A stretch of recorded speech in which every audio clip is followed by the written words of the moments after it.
अस्सलाम वालेकुम फ्रेंड्स, मैं आपकी दोस्त सामिया शेख हमारे यूट्यूब चैनल द मास्टर में आपका इस्तकबाल करती हूँ। उम्मीद है आप खैरियत से होंगे। हमने CTET की उर्दू पेडागोजी का सबक नंबर 6 शुरू किया था। अगर आपने उसकी पिछली 2 वीडियोस नहीं देखी होंगी तो नीचे डिस्क्रिप्शन में उसकी लिंक दी हुई है, आप वहाँ से उस वीडियोस को देख सकते हैं।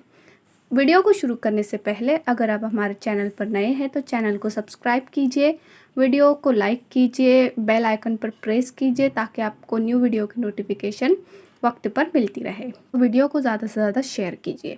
चलिए वीडियो शुरू करते हैं। हमारा आज का टॉपिक है ज़बानें और दस्तूर Hind, language and Indian constitution. इसमें पहला पॉइंट है यूनान की सरकारी ज़बान। इसमें क्या बताया हुआ है, ज़बान से मुतालिक ज़ाब्ते हिंदुस्तानी आइन के जुज़ 17 में है। आर्टिकल 343 के मुताबिक देवनागरी रस्मुल ख़त में लिखी हिंदी ज़बान को यूनान मरकज़ की सरकारी ज़बान करार दिया गया है। आप ये याद रखिए, यहाँ पे क्वेश्चन पूछा जाता है कि कौन से आर्टिकल के मुताबिक देवनागरी रस्मुल ख़त में लिखी हिंदी ज़बान को यूनान या मरकज़ की सरकारी ज़बान करार दिया गया है। तो याद रखिएगा 343, आर्टिकल 343 के मुताबिक।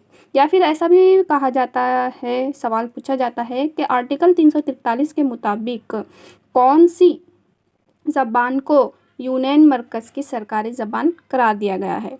क्वेश्चन कहीं से भी घुमा के आ सकता है, तो आप इसे याद रखिएगा, ठीक है।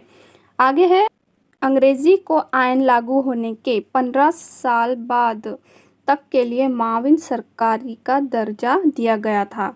मीन्स के जो अंग्रेज़ी ज़बान है उसे माविन सरकारी का दर्जा मतलब असिस्टिव लैंग्वेज का दर्जा दिया गया था आज़ादी के 15 साल बाद तक। लेकिन 1963 के ऑफिशियल लैंग्वेज एक्ट के ज़रिए अंग्रेज़ी को ये दर्जा मुस्तकिल दे दिया गया है।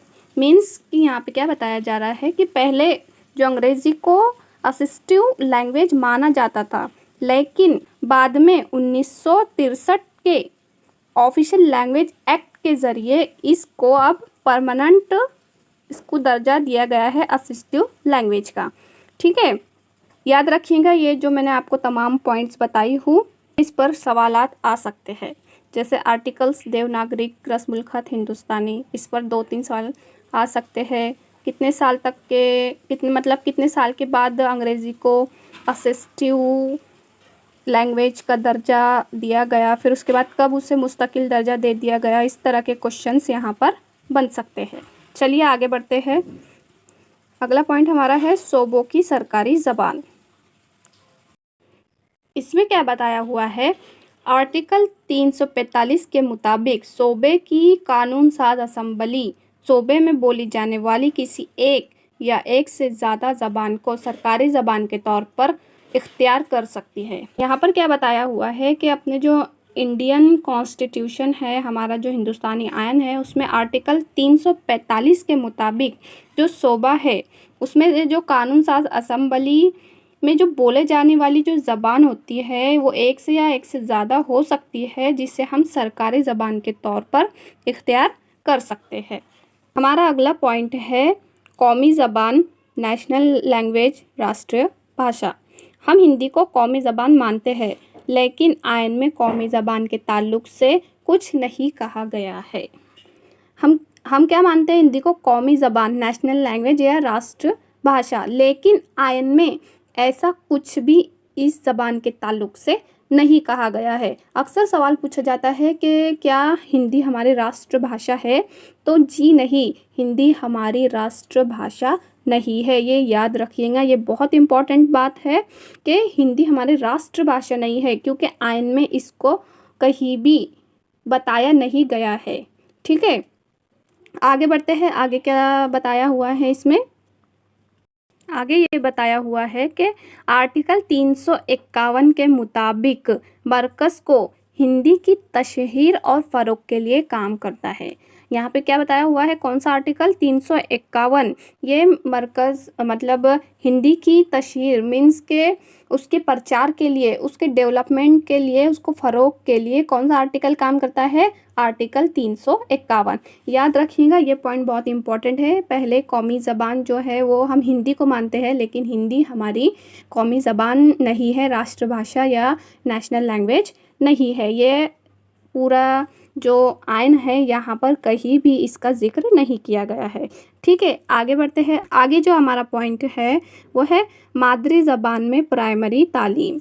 आयन हिंद 350A के मुताबिक रियासत और इंतज़ामिया की ये कोशिश करनी होगी कि लिसानी अक़लियतों के बच्चों को प्राइमरी तालीम मादरी ज़बान ज़रिए तालीम की सूरत में मुहैया कराए।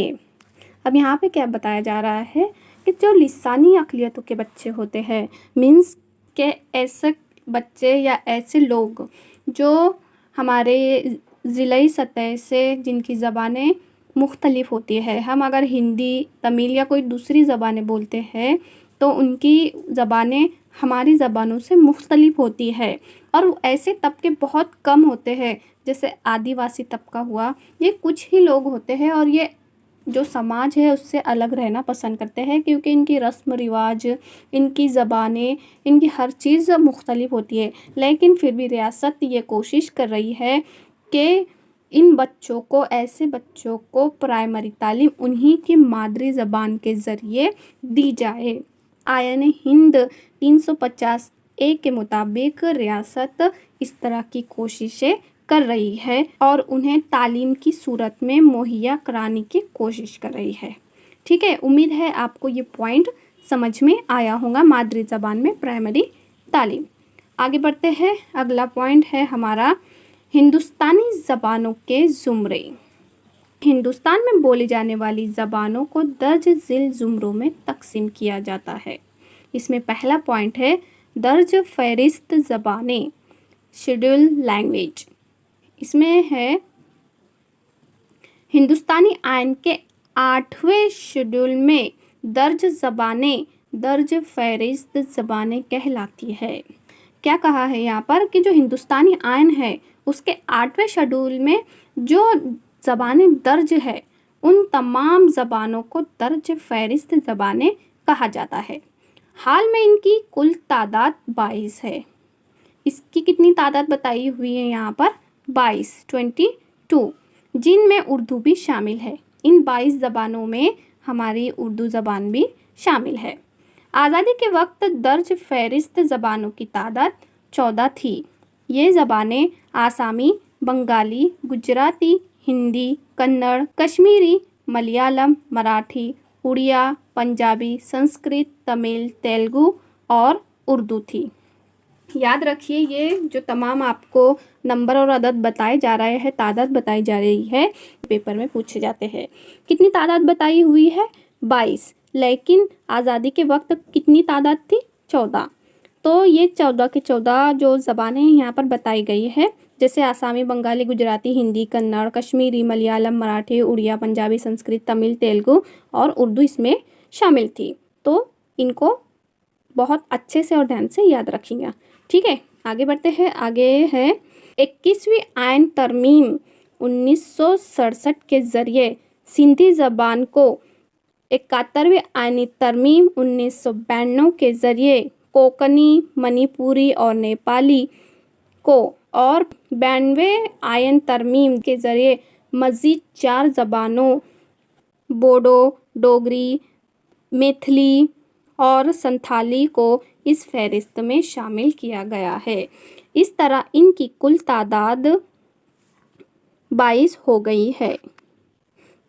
जैसा मैंने आपको बताया कि आज़ादी के वक्त 14 ज़बानें हमारे जो दर्ज फहरिस्त ज़बानों में शामिल थी, जो कि मैंने आपको यहाँ पर ये तमाम ज़बानें बताई। लेकिन आगे 22 इनकी तादाद कैसे हुई ये भी यहाँ पर बताया गया है कि तरमीम की गई आयन में थोड़ी, जैसे 21वें आयन में तरमीम करने के बाद सिंधी ज़बान को शामिल किया गया, फिर 71वें आयनी तरमीम के ज़रिए कोंकणी, मणिपुरी, नेपाली इनको शामिल किया गया। फिर उसके बाद जो 92 आइन तरमीम 2003 के ज़रिए मज़ीद 4 ज़बानें जो थी वो थी बोडो, डोगरी, मैथिली और संथाली, इनको भी इन फहरिस्त में शामिल किया गया। इस तरह से इनकी जो कुल तादाद हो गई वो हुई 22। ठीक है, आपको समझ में आया कि किस तरह से ये जो दर्ज फहरिस्त ज़बानें हैं इनकी तादाद 22 हुई। उम्मीद है आपको जो मैंने ये बताया ये आपको समझ में आया होगा और इनको याद रखिएगा क्योंकि अक्सर इन पर बहुत से क्वेश्चंस पूछे जाते हैं। चलिए आगे बढ़ते हैं। आगे है इलाकाई और मादरी ज़बानें, regional language and mother tongue. इसमें क्या है, किसी मखसूस इलाके में बोले जाने वाली ज़बानों और बोलियों को मिलाकर इलाकाई ज़बानों की फहरिस्त तैयार की गई है। 2001 की मरदमशुमारी के मुताबिक कुल 100 इलाकाई ज़बानों की फहरिस्त तैयार की गई। अब बहुत से इलाके होते हैं, कुछ मखसूस इलाके होते हैं जहाँ पर अलग अलग लोग रहते हैं, अलग अलग ज़बानें बोलते हैं, कुछ बोलियाँ होती है, कुछ ज़बानें होती है।